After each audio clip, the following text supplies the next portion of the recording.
오늘 성경 말씀 함께 보겠습니다. 오늘 성경 말씀은 사도행전 12장 1절에서 12절까지의 말씀입니다. 성경 봉독이 끝나고 나면 우리 모두 다 아멘으로 화답하여 주시기 바랍니다. 거룩하신 하나님의 말씀입니다. 그때에 헤롯 왕이 손을 들어 교회 중에서 몇 사람을 해하려 하여 요한의 형제 야고보를 칼로 죽이니 유대인들이 이 일을 기뻐하는 것을 보고 베드로도 잡으려 할새 때는 무교절 기간이라 잡음에 옥에 가두어 군인 넷씩인 네페에게 맡겨 지키고 유월절 후에 백성 앞에 끌어내고자 하더라. 이에 베드로는 옥에 갇혔고 교회는 그를 위하여 간절히 하나님께 기도하더라.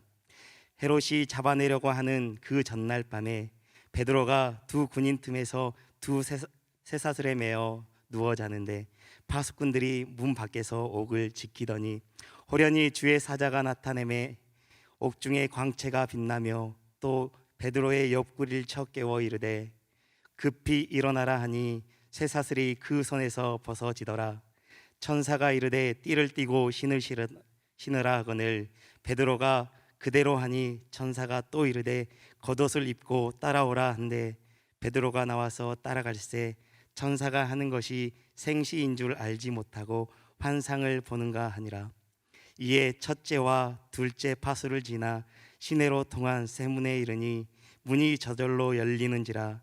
나와서 한 거리를 지나매 천사가 곧 떠나더라. 이에 베드로가 정신이 들어 이르되 내가 이제야 참으로 주께서 그의 천사를 보내어 나를 헤롯의 손과 유대 백성의 모든 기대에서 벗어나게 하신 줄 알겠노라 하여 깨닫고 마가라 하는 요한의 어머니 마리아의 집에 가니 여러 사람이 거기에 모여 기도하고 있더라. 아멘. 여러분, 살아가시다가 생각지도 못한 환난을 당하시거나 예상치 못한 사고를 당하신 일을 겪으신 적이 있으십니까? 그때 여러분들은 어떻게 반응하십니까? 대부분의 사람들은 그러한 일을 당하게 되면 경황이 없고 당황하여 혼란에 빠지게 되어집니다. 무엇을 해야 할지 몰라 허둥지둥되게 되지요. 이것이 일반적인 사람들의 반응입니다. 그런데 오늘 본문에는 조금 다른 반응을 하는 사람들이 나오는데요. 예수를 믿는다는 이유로 환난을 당하는 사람들, 곧 초대교회 성도들입니다.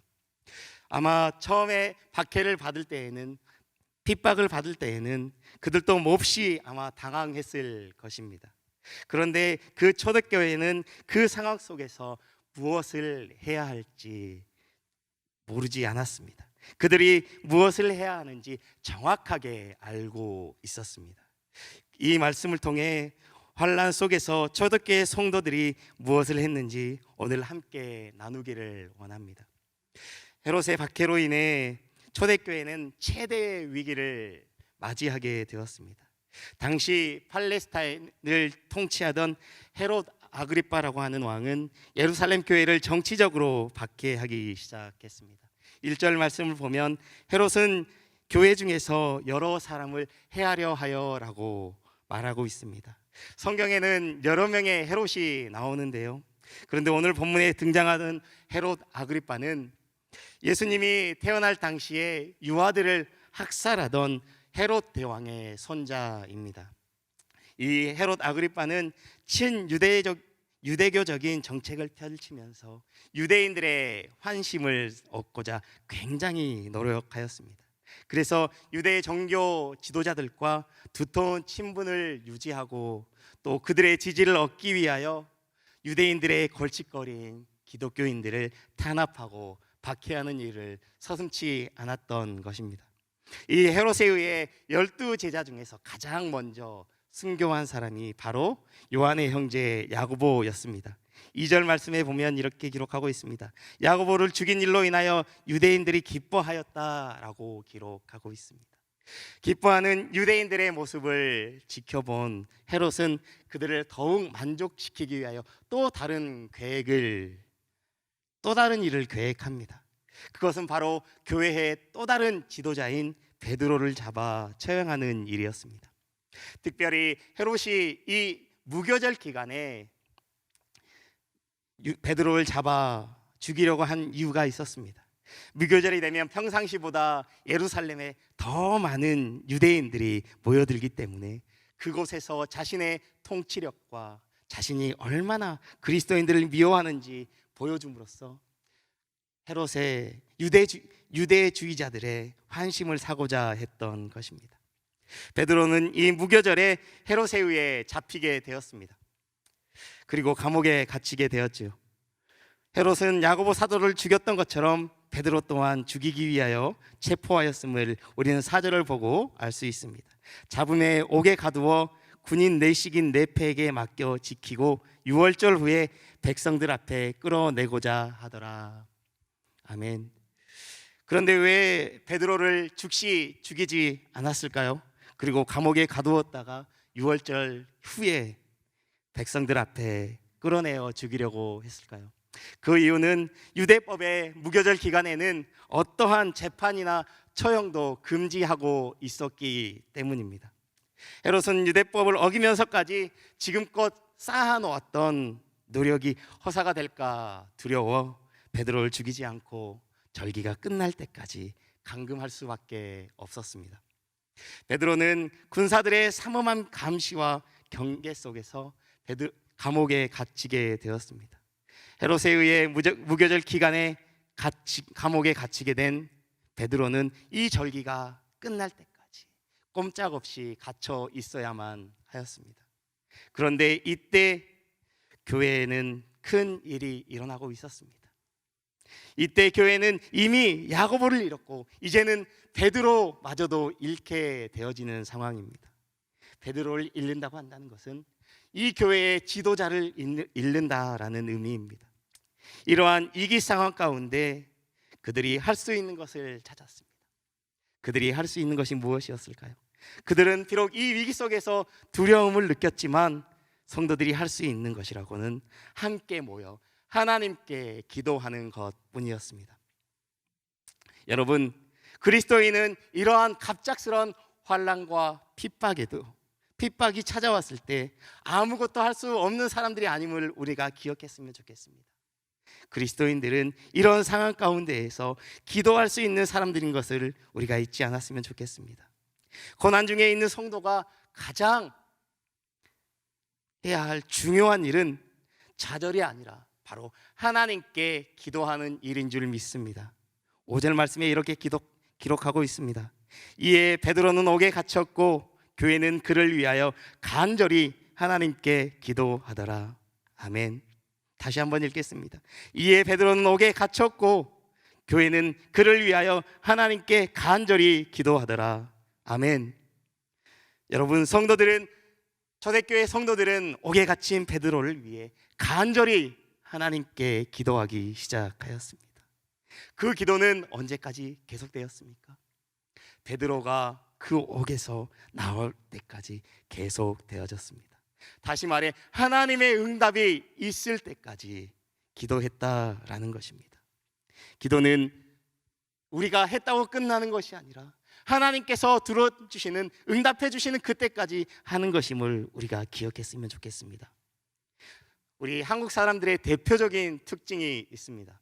저도 있고요, 여러분들도 가지고 있는 특징입니다. 무엇인지 아시나요? 빨리빨리라고 하는 특징입니다. 특히나 외국에 나가보면 이 빨리빨리라고 하는 말을 모르는 곳이 없습니다.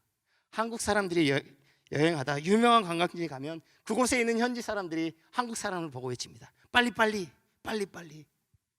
여러분, 그만큼 한국 사람들이 빨리빨리 살아간다라는 것입니다. 여러분, 빨리빨리가 나쁘다는 이야기가 아닙니다. 때로는 그것으로 인하여 일이 빨리 진행되기도 하고요, 우리의 삶이 원활하게 이루어지기도 합니다. 그런데 때로는 이 습성이 잘못된 방향으로 우리를 이끌어 가기도 한다라는 것입니다. 그런데 이 빨리빨리의 습성이 우리가 기도할 때에도 드러난다라고 하는 사실입니다.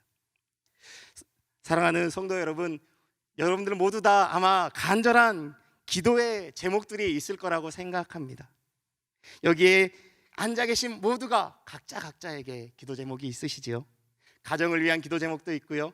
자녀들을 위한 기도 제목, 남편, 사업장을 위한 기도 제목이 있을 것입니다. 여러분, 이 기도 제목 왜 기도하십니까?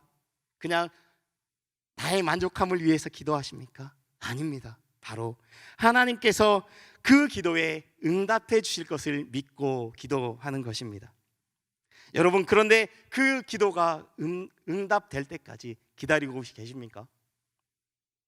여러분, 이 빨리빨리의 습성이 이때에도 우리에게 드러난다라고 하는 사실입니다. 우리의 급한 성격 때문에, 조급한 마음 때문에 하나님의 응답을 기다리지 못하고 이 정도 기도했으면 됐어 라고 생각하고 하나님이 응답하시기도 전에 뒤돌아서는 경우가 너무나도 많이 있습니다. 그리고는 하나님께서는 내 기도만 들어주시지 않아 라고 불평합니다. 그리고 그 기도한 일에 대하여 내 뜻대로 진행하는 경우들이 있습니다. 여러분, 하나님께서 정말로 우리의 기도를 들으시지 않으실까요? 아닙니다. 우리가 기억해야 할 것은 하나님은 우리의 한 사람 한 사람, 저와 여러분들 모두의 기도를 들으시고 기억하신다라는 것입니다. 그리고 그 기도에 하나님의 때에 반드시 응답하신다라는 것입니다. 여러분, 아직 기도에 응답이 없으십니까?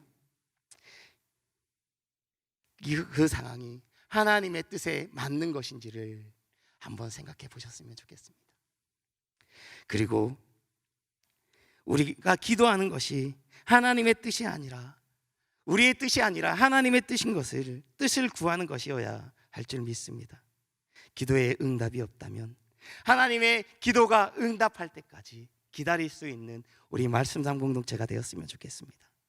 우리 그렇기에 지금 우리에게 응답하시는 하나님 앞에 우리의 조급한 마음과 생각들을 내려놓았으면 좋겠습니다.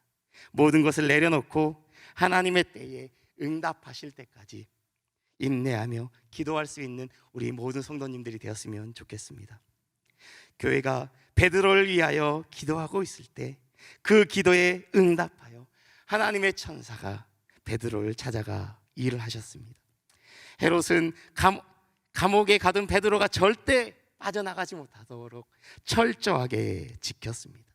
이전에 감옥에 갇혔던 사도들을 하나님의 천사가 밤에 이끌어낸 사건을 헤롯도 알고 있었기 때문입니다.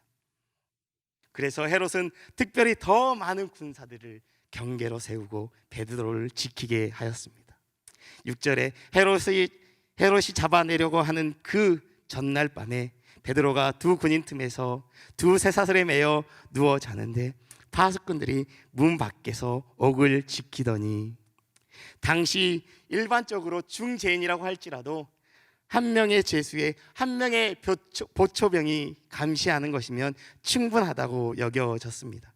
그런데 이 베드로의 경우에는 양쪽에 군인과 양손에 쇠사슬이 묶여 있었습니다. 더 나아가 빠져나가는 것을 완전히 차단하기 위해 문 밖에 파수꾼들을 지키도록 하였습니다. 2중, 3중, 5중, 6중으로 이렇게 지키도록 하였지요. 이 상황은 헤롯이 베드로를 반드시 처형하겠다라고 하는 강한 의지가 담겨 있는 것이기도 했습니다. 그러나 이 헤롯의 노력은 하나님의 일하심 앞에서는 아무것도 아니었습니다. 오히려 하나님의 일하심을 더욱더 두드러지게 할 뿐이었습니다. 상식적으로 볼 때 우리가 이런 상황에서 베드로가 빠져나갈 수 있는 것은 거의 가능성이 제로에 가깝습니다. 내일이면 죽게 되는 위기의 상황 속에서 베드로는 불안과 공포에도 아랑곳하지 않았습니다. 베드로는 그리고 깊은 잠에 빠져들게 됩니다. 여러분, 이런 상황에서 여러분이라면 과연 그렇게 할 수 있겠습니까? 여러분, 이것은 믿는 구석이 있으면 할 수 없는 행동입니다. 그는 전적으로 하나님을 의지하고 있었기에 그럴 수 있었습니다. 예수님을 외면했던 이 베드로가 성령을 받은 이후에 하나님을 위해서라면 이제는 이 한 목숨도 바치겠다는 결단이 있었기 때문입니다. 죽으면 죽으리라고 하는 확실한 믿음이 있었기 때문입니다. 베드로가 잠들어 있을 때 교회가 베드로를 위하여 하나님께 간절히 기도하였다라고 기록하고 있습니다. 하나님께서 교회의 이 기도에 대한 응답으로 하나님의 천사를 감옥에 갇혀 있는 베드로에게 보냈습니다. 그리고 베드로를 감옥 밖으로 이끌어내셨습니다. 베드로는 천사로 말미암아 일어난 일을 환상으로 생각하다가 밖으로 나와 천사가 떠나가고 난 후에야 하나님께서 자신을 감옥에서 이끌어내셨다라는 것을 깨닫게 되었습니다. 그리고 성도들이 모여있는 마가의 어머니의 집으로 향하였습니다. 그곳에는 여전히 많은 성도들이 모여 자신을 위해 기도하고 있었고, 지금 자신이 그 자리에 있을 수 있는 것이 그 성도들의 기도의 응답, 하나님의 응답인 것을 알게 되었습니다. 우리가 분명히 알아야 할 것은 이 초대교회 성도들이 단순히 베드로를 살려주십시오 하고 기도하지 않았다라는 것입니다. 아마 이미 그들은 야고보를 잃은 경험을 하였습니다. 그리고 이제는 베드로 또한 순교하게 될 것이라는 것을 굳게 믿고 있었습니다. 그래서 베드로 또한 순교할 것이라고 생각하고 그들은 이 순교를 통하여 하나님의 영광이 예루살렘 땅에 드러나도록 기도하였을 것입니다. 이 순교를 통하여 이 땅이, 예루살렘 땅이 회복되기를 위하여 기도하였을 것입니다. 그들은 확실한 기도의 제목을 가지고 기도했던 것이죠. 확실한 이 성도들의 기도는 하나님을 움직이고 일하시게 하였습니다. 그리고 그 모든 문제를 해결해내는 열쇠가 되었습니다. 하나님께서 성도들의 기도를 들으시고 헤롯의 치밀함을 비웃기라도 하듯 천사를 보내사 너무나도 쉽게 베드로를 구해내셨습니다. 하나님께서 일하심으로 단단한 쇠사슬이 힘없이 풀려졌고 그 많은 군사들이 허수아비나 다름이 없었습니다. 그리고 견고한 감옥문이 저절로 열려지게 되었습니다. 이처럼 하나님의 마음을 움직이는 기도를 통해 하나님께서 고통당하는 성도들과 함께 하십니다. 그리고 그들에게 놀라운 능력과 예상치 못한 방법으로 구원의 은혜를 베풀어 주십니다. 하나님께서 고통 가운데 있는 성도들의 기도를 외면치 않으시고 들어주십니다. 그리고 그 기도에 반드시 응답해 주시는 줄 믿습니다. 그 기도가 그렇게 빨리 응답될 수 있었던 것은 왜일까요? 그것은 바로 하나님의 뜻을 구하는 기도였기 때문입니다. 우리가 기도할 때에 중요한 것은 우리의 뜻을 구하는 것이 아니라 하나님의 뜻이 무엇인지를 구하는 것인 줄 우리가 깨달으시기 바랍니다. 하나님의 뜻을 구하는 기도는 세상 그 어떤 권세보다 뛰어나고 위대하신 하나님께서 일하시도록 하는 기도임을 우리가 잊지 않았으면 좋겠습니다. 우리는 예수님께서 겟세마네 동산에서 밤을 맞도록 기도하신 것을 기억합니다. 당시 예수님께서는 바로 앞에 찾아온 죽음을 아시고 심히 고민하고 슬퍼하셨습니다. 너무나도 괴로운 마음으로 기도하셨지요. 그런데 그 기도는 단순히 십자가를 위한 기도가 아니었습니다. 하나님의 뜻을 구하는 기도였습니다. 나의 뜻대로 마옵시고 아버지의 뜻대로 하옵소서. 하나님 아버지의 뜻을 구하는 기도였지요. 그 간절한 기도를 통해 하나님의 뜻이 당신이 십자가의 죽음으로 이끌어 가신 것을 확인하시고 그 아버지의 뜻에 온전히 순종하셨습니다. 예수님께서 십자가의 길을 기꺼이 가실 수 있었던 것은 예수님께서 항상 하나님의 뜻을, 아버지의 뜻을 구하는 기도를 했기 때문입니다. 하나님께서 우리가 그분의 뜻을 구하는 기도를 할 때 우리가 세상 가운데 그리스도인답게 살아갈 수 있는 힘과 능력을 부어주시는 줄 믿습니다. 사랑하는 말씀 삶 공동체 성락교회 성도 여러분, 지금 우리는 깨어 기도하고 있으십니까? 누구를 위하여 기도하고 계십니까? 우리 구역을 한번 잘 살펴보십시오. 우리 구역에 내 기도가 필요한 사람이 있지 않으십니까? 우리 교회에 나의 기도를 필요로 하는 사람들이 있지 않으십니까? 지금도 누군가가 우리의 기도를 필요로 하고 있다라는 사실입니다. 그 누군가가 우리의 가까운 가족이거나 지인일 수도 있습니다. 우리 교회 안에 있는 성도일 수도 있습니다. 저 멀리 하나님의 복음을 위하여 저 멀리 타국에서 생명을 걸고 복음을 전하고 있는 선교사님들일 수도 있습니다. 여러분, 우리가 이분들을 위해서 기도해야 합니다. 기도할 수 있는 믿음의 공동체가 되어야 할 것입니다. 그리고 또한 우리가 섬기고 있는 우리 교회와 우리를 이끌어가고 있는 담임 목사님을 위해 함께 기도해야 합니다. 우리와 함께 신앙생활을 하고 있는 내 옆에 있는 성도들을 위해서 기도해야 할 줄 믿습니다.